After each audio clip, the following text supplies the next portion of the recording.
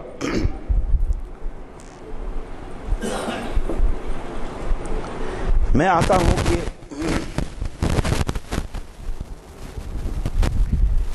دنیا کے بڑے بڑے سائنٹسٹ آپس میں تذکرہ بھی کرتے رہتے ہیں، ریسرچ کرنے کے وقت ملتے بھی ہیں، تو جیسے آئنسٹائن ہے، نیوٹن ہے، جیمس جین ہے، گرین فیلڈ ہے، اس طرح سے بہت سے سائنٹسٹ ہیں۔ ان میں سے ایک سائنٹسٹ ٹولمین ہے، دوسرا سائنٹسٹ ایک بیتے ہے۔ اب یہ غور کریے گا کہ یہ کام خدا کس سے لے رہا ہے، یہ اس سوال کو رکھیے گا۔ تو اس نے ٹولمین نے یہ ثابت کیا ہے کہ قرب قیامت، near the resurrection there will be disaster of the whole universe، یعنی قیامت کے قریب سورج پچھم سے نکلے گا۔ پہلی چیز ٹولمین نے یہ کہا قیامت کے قریب at the time of the resurrection of the universe sun will rise from the west، تو سورج پچھم سے نکلے گا، سائنس نے کہا پہلی بات۔ دوسری بات یہ کہی ہے کہ سمندر میں، سارے سمندر میں آگ لگ جائے گی، پورے سمندر میں آگ لگ جائے گی۔ تیسری بات یہ کہی ہے کہ سورج چاند کو آ کے پکڑ لے گا، اور چوتھی بات اس نے کہی ہے کہ قیامت کے قریب پورا ماحول جدھر بھی نگاہ اٹھا کے آپ دیکھیں گے لال لال سا ماحول ہو جائے گا۔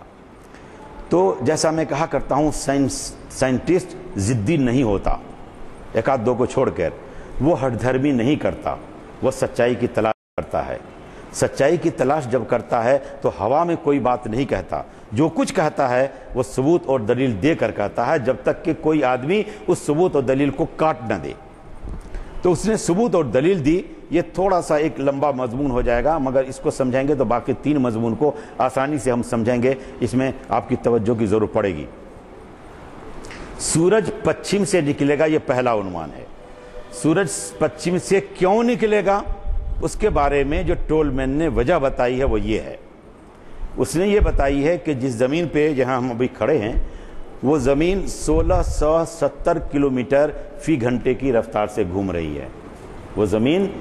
1670 کلومیٹر فی گھنٹے کی رفتار سے گھوم رہی ہے، اور زمین کی دو گردش ہے، ایک اس کے ٹھیک اس کے مرکز پہ 23.5 ڈگری اتر میں ہمیشہ گھوم کر کے ایک زمین اپنے مرکز پہ گھومتی ہے، اور پھر دوسری گردش اس کی ہے اپنے مرکز پہ گھومنے کے ساتھ ساتھ آربٹ پہ بھی، اپنے مدار پہ بھی وہ زمین گھومتی رہتی ہے۔ تو اپنے مرکز پہ جو گھومتی ہے تو 1670 کلومیٹر فی گھنٹے کی رفتار سے گھومتی ہے، آربٹ پہ جو گھومتی ہے تو 1,08,000 کلومیٹر فی گھنٹے کی رفتار سے گھومتی ہے۔ جب تک میں کہوں یزدانی صاحب السلام علیکم، اتنی دیر میں زمین 1800 کلومیٹر گھوم گئی، اور ہم لوگ جتنی دیر سے بیٹھے ہوئے ہیں پتہ نہیں کتنے لاکھ کلومیٹر زمین گھوم چکی ہے، اور روز ہی گھومتی ہے۔ یہ ایک دوسرا سبجیکٹ ہوگا، جب میں آؤں گا ملکہ بلقیس سبا کے اس پر کہانی پر آؤں گا تو میں اس چیز کو بتاؤں گا۔ تو زمین اس رفتار سے گھوم رہی ہے۔ زمین کو جو اپنی طاقت گھومنے میں ملتی ہے اپنے مرکز میں الیکٹریسٹی پیدا ہونے کی وجہ سے، اس کے علاوہ سورج کی قوت کشش کی وجہ سے بھی زمین کو ٹھیک سے گھومنے میں اس کو مدد ملتی ہے۔ لیکن سورج کی یہ حالت ہے کہ سورج کے اوپر جو سورج کی طاقت ہے وہاں صرف hydrogen gas hydrogen gas hydrogen gas ہے۔ سورج ہائیڈروجن گیس کا ایک گولا ہے۔ ایک سیکنڈ میں 616 million ton hydrogen 616 million ton hydrogen 612 million ton helium gas میں بدلتا ہے۔ باقی جو بچا گھٹ گیا اس میں، وہی اسی کے جلنے کی وجہ سے ہم کو روشنی اور گرمی ملتی ہے۔ ایک وقت ایسا آئے گا کہ سورج کی انرجی یعنی سورج کا ہائیڈروجن ختم ہوگا، سائنٹسٹ بتاتے ہیں کہ اب سے لے کر 5.5 ارب سال میں وہ ختم ہو جائے گا۔ سورج کی زندگی جب سے گردش میں آ کے سورج روشن ہو کے کام کرنا شروع کیا ہے، اس وقت سے اس کی زندگی 5.5 سال ہو چکی ہے۔ اس کیلکولیشن کی بنیاد پر سائنس کا یہ کہنا ہے کہ سورج پہ جب ہائیڈروجن گیس کا اختتام ہو جائے گا تو ہیلیم کا بننا بند ہو جائے گا۔ جیسے جیسے سورج سے ہائیڈروجن کی طاقت کم ہوتی جائے گی، زمین قوت کشش کی وجہ سے سورج کے قریب ہوتی جائے گی اور اس سے انرجی لینے کے لیے۔ تو جس طریقے سے آپ کار چلاتے ہیں اور پیٹرول اگر ختم ہو جائے تو گاڑی دھچکا لیتی ہے، آگے جاتی ہے، پیچھے جاتی ہے، آگے جاتی ہے، پیچھے جاتی ہے۔ جب زمین کو انرجی سورج سے نہیں ملے گی تو زمین دھچکا کھائے گی۔ جو زمین دھچکا کھائے گی، اسی پوائنٹ کو سمجھیے گا، دھچکا کھانے کے بعد کیا ہوگا؟ ٹولمین کا کہنا ہے، نیوٹن کا جو تھرڈ لا آف موشن ہے، that every action has equal and opposite reaction, کہ یعنی ہر ایک عمل کا مخالف اور برابر رد عمل ہوتا ہے، وہ اس پر لاگو ہو جائے گا۔ یعنی یہ کہ ابھی جو زمین کی گردش ہے وہ اینٹی کلاک وائز ہے، گھڑی جس طرح گھومتی ہے ٹھیک الٹے سائیڈ میں سورج گھوم رہی ہے۔ جیسے آپ طواف کرنے کے لیے جاتے ہیں تو حجر اسود کو مرکز مان کے جو طواف کرتے ہیں تو بائیں سے دائیں کی طرف بائیں۔ میں بتاؤں آپ کو تجربہ کا ایک مضمون لکھ رہا تھا، ایران کلچرل ہاؤس نے مجھے کہا کہ صاحب ایک آپ اس پر طواف کعبہ اتحاد امت مسلمہ، اس پر ایک مضمون لکھ کے دیجیے۔ تو میں ریسرچ کرتا رہا، تو میں نے ریسرچ کیا تو مجھے جو چیزیں ملی وہ آنکھیں کھولنے کے لائق ہیں، سر جھکانے کے لائق ہے، دل کو کشادہ کرنے کے لائق ہے، آنکھوں کو نم کرنے کے لائق ہے، رات میں گڑ گڑانے کے لائق ہے اللہ تبارک کے دربار میں۔ وہ یہ ہے جناب کہ کعبہ میں چاروں طرف ہم اینٹی کلاک وائز، یعنی حجر اسود کو سامنے رکھ دیجئے تو بائیں سے دائیں، بائیں سے دائیں، بائیں سے دائیں، بائیں سے دائیں، یہی اس کا طواف ہے، وہی گھومتے ہیں۔ زمین بائیں سے دائیں، بائیں سے دائیں، بائیں سے دائیں، چاند بائیں سے دائیں، بائیں سے دائیں، سورج بائیں سے دائیں، بائیں سے دائیں، عطارد، زہرہ، مشتری، یورینس، نیپٹون، پلوٹو، یہاں تک کہ کہکشاں میں جتنے کروڑوں کروڑ تارے چاند تیرے ہیں، جتنی بھی کہکشائیں، جتنی بھی گلیکسی ہیں، وہ سب کے سب بائیں سے دائیں، بائیں سے دائیں گھوم کے طواف کر رہے ہیں۔ تو میں نے کہا ایمبیسڈر سے کہ sir you have stated simply that rotation, that طواف کعبہ is the symbol of the unity of the امت مسلمہ۔ میں تو یہ کہتا ہوں کہ طواف کعبہ یہ بتاتا ہے کہ پورے کائنات کو اتحاد کی لڑی میں اللہ تبارک تعالیٰ کی طاقت نے جوڑ دیا ہے اور جکڑ دیا ہے، کوئی بھی اس طاقت کے خلاف نہیں جا پاتا ہے۔ اور جب اور پڑھی پھر مسلم رائٹرز کی جو کتاب پڑھی ہے تو اس میں یہ بات آئی ہے کہ یہ پوری کائنات ایک اس مرکز کے چاروں طرف گھومتی ہے جس مرکز کا طواف فرشتے کرتے ہیں، اور وہ مرکز کہاں ہے؟ ٹھیک کعبہ شریف کے اوپر، یعنی کعبہ شریف، اس کے نیچے کعبہ شریف ہے۔ یہ سب چیزیں اگر سوچتا ہے انسان تب اس کو معلوم ہوتا کہ کیا خزانہ اس کے پاس ہے۔ وہ خزانہ ہے، میں اس ان سے کیسے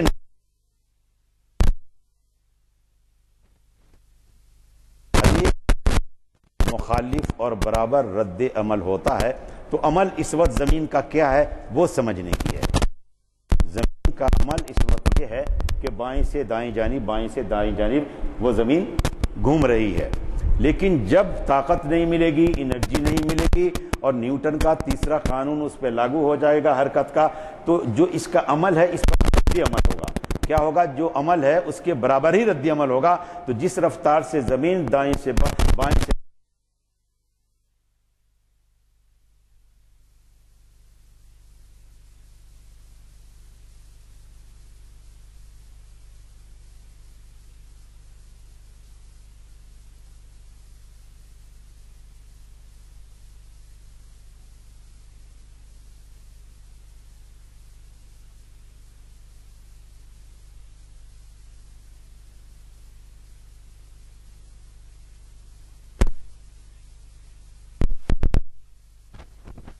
تو کیا